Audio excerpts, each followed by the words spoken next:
I'm going to repurpose this down jacket. What's wrong with it that I decided not to use it as a jacket anymore, you may ask? Well, one, with it being a down jacket, you really can't wash it too many times or else a bunch of the feathers will come out. So we've got some staining going on. Two, it's had quite a few mishaps where I ended up having to sew it back together. And after a while, it kind of starts to look like it's seen battle. Three, when you zip up the zipper, after a little bit, it starts coming apart at the bottom.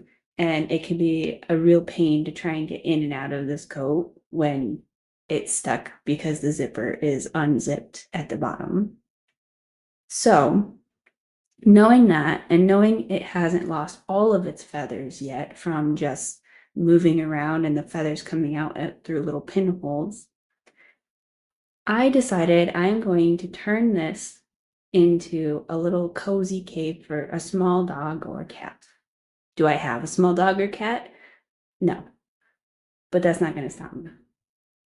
My first order of business is to cut off the hood and the arms. After that, I'm going to zip it closed and sew the zipped portion together so it'll never come open again. Also, when I'm cutting off the hood and the arms, I'm probably going to take some extra fabric and cover that seam that I make just to make sure that nothing comes unraveled and nothing continues to come out of it. The nice thing about the way this is made is there are already seams in here. So if I cut just to the outside of those seams, it shouldn't do too much damage to the structural integrity of the layers. Okay, it is December 13th, and I thought I would give an update on how this is going. I cut off the hood and the sleeves, and then I used some strips of fabric I had to cover those raw edges to prevent them from fraying because this fabric likes to fray pretty easily, it seems. Then along the zipper, I basically created a structured tube, and this is over that little flap behind the zipper. So when I sewed through it, I also sewed through that flap to make sure the zipper wouldn't ever come open again. And this tube is then full of stuffing, which I packed in there really tightly to kind of create a support. Now I just have to make a support on the underside in order to keep it open. Now I have to put this fabric in the right area because if I just go from one seam over to the other seam, sure, it'll be stiff, but it'll still be flat, which means I'm going to have to go a little under in order to help it create a arched opening. And then that section down the zipper will help to kind of support it so it will stay open and not flop back and forth. The other thing I have to do is I have to sew the neck area and arm areas closed, but the arm areas aren't going to be closed all the way. I am going to leave a little opening so that I can put ties through it. When I make the outside cover, which is going to be removable for washing, I want to be able to put ties through those little holes I leave in the arms so that I can make sure that the inside doesn't come out when animals like to dig in order to make things comfortable. So the opening didn't quite turn out like I thought. It's December 31st, just for some time lapse, and I finished putting basically a channel where I stuffed a whole bunch of stuffing, not only inside of the edge, but also down the zipper, and that ends back here.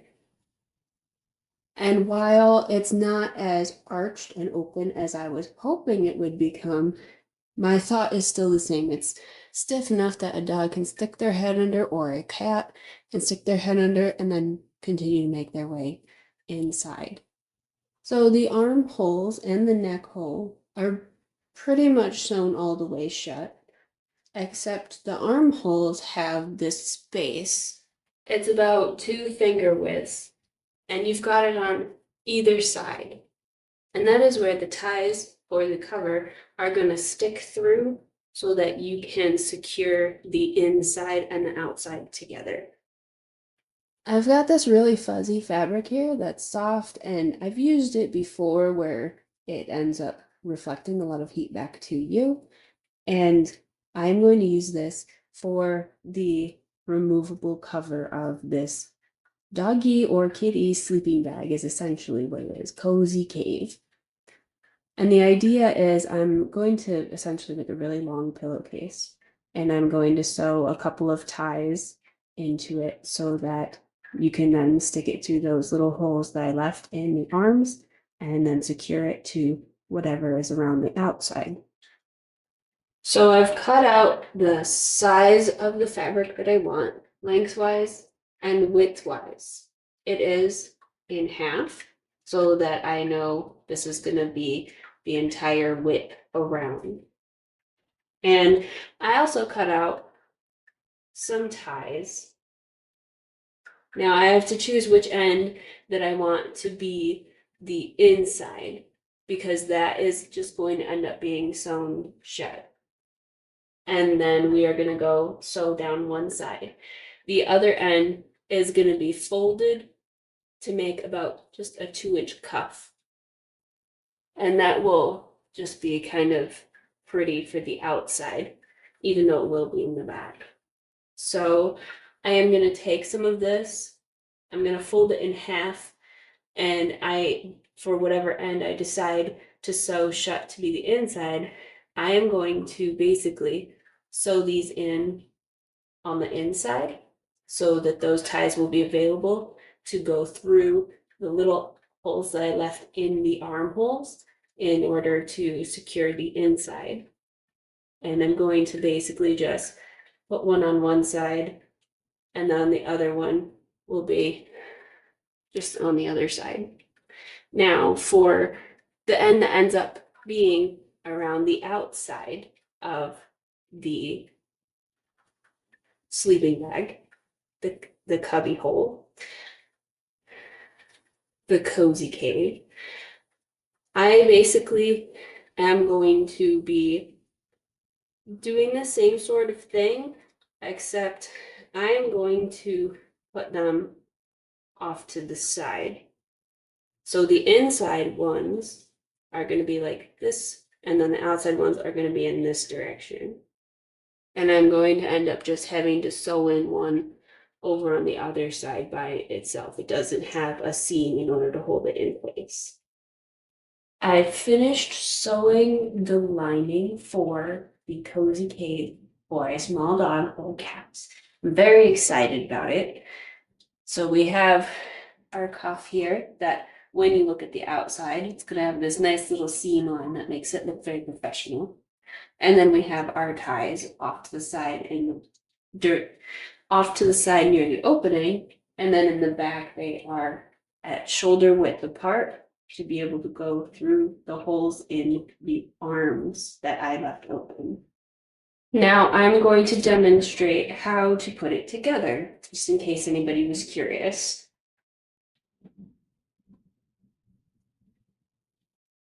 So we are going to put the inside. This is the side that cannot be opened at all.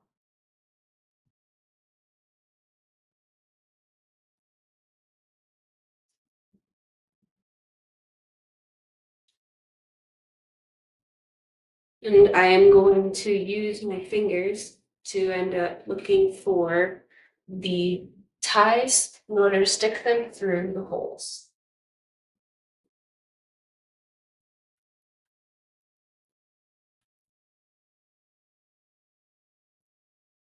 It helps if the ties are all the way inside.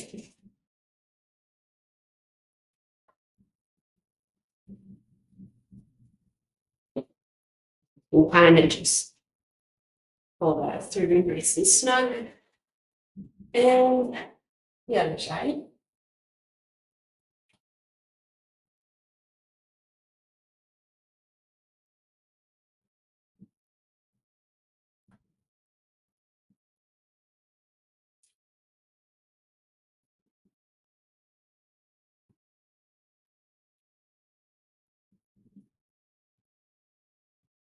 Okay.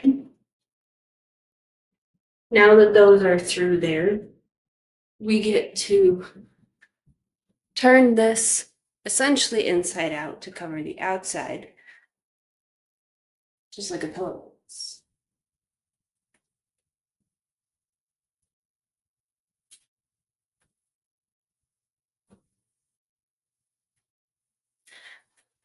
And then, of course, you can tie your ties together.